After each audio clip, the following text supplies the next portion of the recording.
We have one more reader this evening.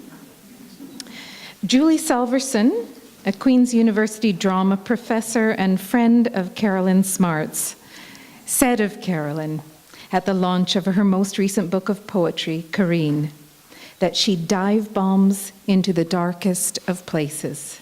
She brings up sweetness. She shows us that those places are in all of us.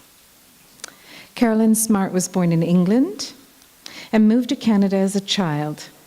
At age 11, she was sent to boarding school on the coast of Sussex and began writing short stories to escape the loneliness and dislocation that she experienced.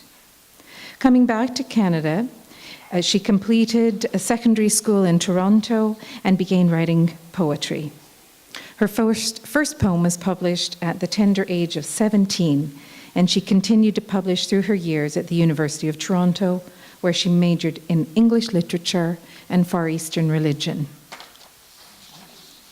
Upon graduating, she worked in publishing at Doubleday Canada and Macmillans of Canada, and for 2 years she worked for the Manitoba provincial government.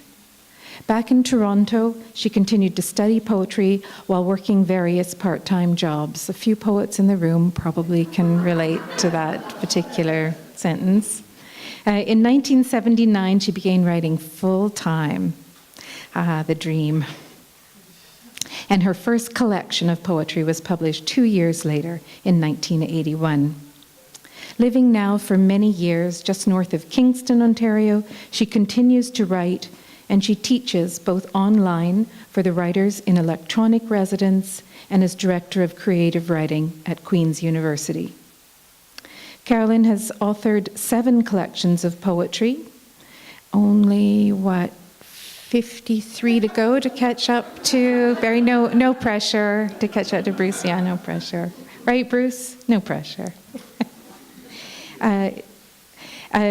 Carolyn, in addition to her 7 collections of poetry, the most recent being Careen, has won a prize, the second prize at the 3rd Annual Fred Cogswell Award for Excellence in Poetry. And it is my pleasure now to welcome Carolyn to the 2017 Words Aloud main stage.